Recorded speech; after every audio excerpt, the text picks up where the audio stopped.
For more on all of this, let's hear from our panel. Joining me now from Beijing is Xindo Xu. He is a senior researcher at the Pangol Institution. With me here in the studio is Zorawar Gupta. He is a senior fellow at the Institute for China-America Studies. Joining us from New Delhi is Zorawar Daulet Singh. He is a fellow at the Center for Policy Research in India. And with us here too in Washington is Song Zhang. He is chief correspondent in the Washington Bureau for the Shanghai Wenhui Daily. Welcome to all of you to the show. Xindo, let me start with you. How significant was this meeting, and did it succeed in resetting relations between China and India, given that relations did take a bit of a dive last year over their border dispute? Well, that's true, Anand. If you look at, I think, like two levels. On the bilateral level, you see over the past years, there's a growing suspicion, mutual suspicion of each other. On the Chinese side, there's a suspicion about India being dragged into this Indo-Pacific concept somehow that will evolve into becoming a somehow like an anti-China camp with the U.S., Japan, and ultimately Australia. On the Indian side, there's also suspicion about the Chinese activity in the Indian Ocean and also in the neighborhood of India in South Asia. And so you need to iron out the differences and reduce those suspicions. And on another level, I think on the global level, you see like the U.S. and other developed countries are increasingly looking inward, as said in the report. There's a rise of protectionism and nationalism, and there's a reduced less development of globalization and free trade. I think these are the common concerns for China and India, the two largest developing countries. They benefit a lot from globalization and free trade. They want to maintain the trend and push forward globalization. Zorawar, the Chinese news agency Xinhua said that this meeting underscored mutual cooperation and mutual trust. Prime Minister Modi said the meeting allowed him to have a candid and in-depth exchange with President Xi. How is the meeting being viewed in India rather? Yes, so it's being viewed certainly as a first step towards lowering the temperature that had sort of gotten heightened in the last 2 years. What most observers are looking at, of course, is what happens on the frontiers. India, of course, has always had a slightly weaker position when it comes to the borders. There's been a whole lot of aggressive patrolling from both the PLA and the Indian Army. They need to sort of settle that temperature down, and we've seen that portion of certainly is something which will see a progress in terms of new confidence-building measures, or certainly implementing some of the older ones. The second strand of this is that a whole set or series of common interests that both countries do have, and they have been giving expression to those, but there has also been a sense of cautiousness and timidities from the Indian side and even perhaps on the Chinese side to truly come together on areas where you can agree on. So we're going to see progress on that front. The point of friction has been the neighborhood, South Asia, the Indian Ocean. So it's encouraging to hear of them, if not coordinating, certainly speaking more honestly and candidly about their policies in this overlapping periphery. So I guess the aspiration would be from moving away from two regional powers sort of rubbing against each other, oblivious of each other's strategic interests, to some form of, if not co-creating a new common neighborhood, certainly listening to the voices around South Asia and Southeast Asia who want stable ties with both India and China. Nobody wants to make choices today. They want a stable, mutually beneficial ties with all rising powers. So if India and China listen to that particular voices that are coming up, right, I think they're obligated to have some sort of stability in their bilateral relationship. Song, looking at mutually beneficial ties, this meeting was a big focus during this meeting on trade and economic issues. China wants to expand its economy, its export economy. India wants to develop its infrastructure. How does the relationship benefit both countries? I think this meeting, we will see a beginning of much more closer economic and trade relationship. And we have seen about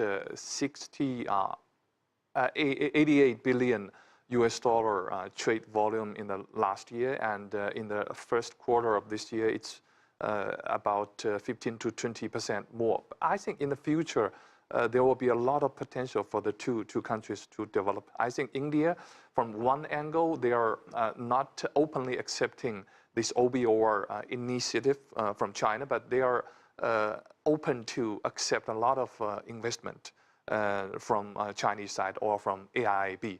From another side, I think China is having a lot of trade with India, but at this moment, the trade is not very much balanced. And I think China is saying that we are open to import more agriculture, this medicine, IT, and other products from India. And especially we have seen one Indian leader was proposing to Chinese side, now you are not importing too much soybean from US, why not to import from Chinese side? I think we are having about 20% of the global GDP at this moment, but we are only having 0.5% of the global trade. So that means we have tremendous potential to achieve in the coming future on trade and economic cooperations. Saurabh, some have described this meeting as a milestone. What is your assessment? Well, I wouldn't put it in that category of being a milestone, but I think it's a very, very important meeting from the perspective that they managed, the two parties have basically set a flow under their relationship, which they had begun to do so from the latter part of last year, and now are creating, preparing that foundation for the next step, for the next way forward. I mean, charting a kind of a rise in India-China relationship over the next cycle. Let me put this into a little broader perspective.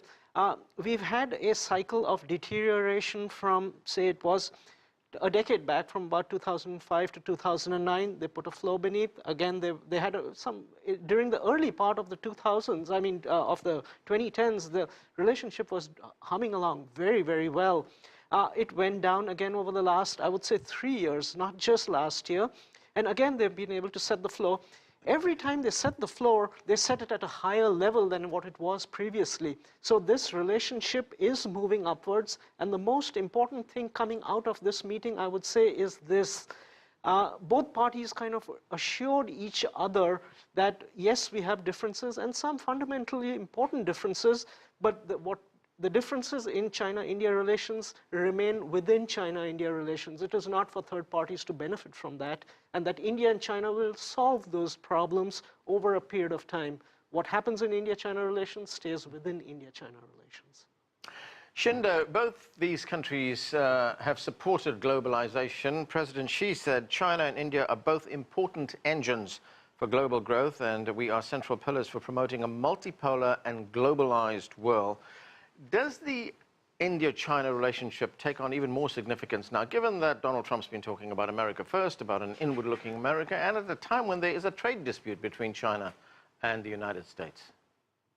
Well, I think so. If you look at the Indian response to the ongoing China-U.S. trade disputes, there is a fear that India will also suffer because of the unilateral approach by the Trump administration to impose tariffs on steel and aluminum and other products. So India is complaining to Washington about that.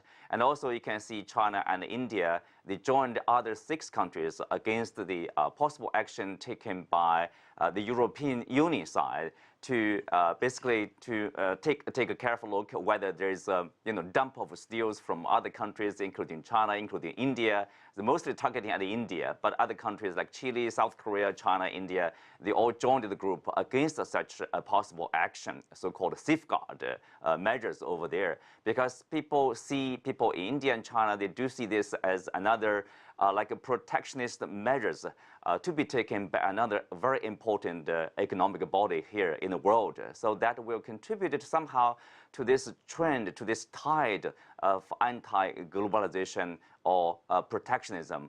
I think both, as I said, both India and China have benefited a lot from the globalization, from free trade, from investment from other countries, and they do see it, continuous trend like this is beneficial to their economic, further economic development, not only mutually, but also around the world. I think in this sense, they do have this commonality. They need to work together. Somehow Asia, represented by the two large developing countries now, is moving in the future in a direction more or less different from that of Washington, even Brussels, I would say. Zorawar, I want to ask you about a point that Song Zheng raised a moment ago, and that is India's reluctance to embrace China's signature foreign development initiative. That is the One Belt, One Road initiative. India has expressed concerns over China's involvement in Pakistan on the One Belt, One Road initiative. It is building infrastructure in Pakistan right now. Can this be overcome, or do you see it as an obstacle to improving relations between India and China? Sure. So let me start by saying that connectivity is something which both countries agree on. They both agree that there needs to be more connectivity in Asia, in South Asia, in Eurasia. So I think in that point, they start with a common ground where they agree upon. So it's the details where there are some differences or some areas which need to be clarified.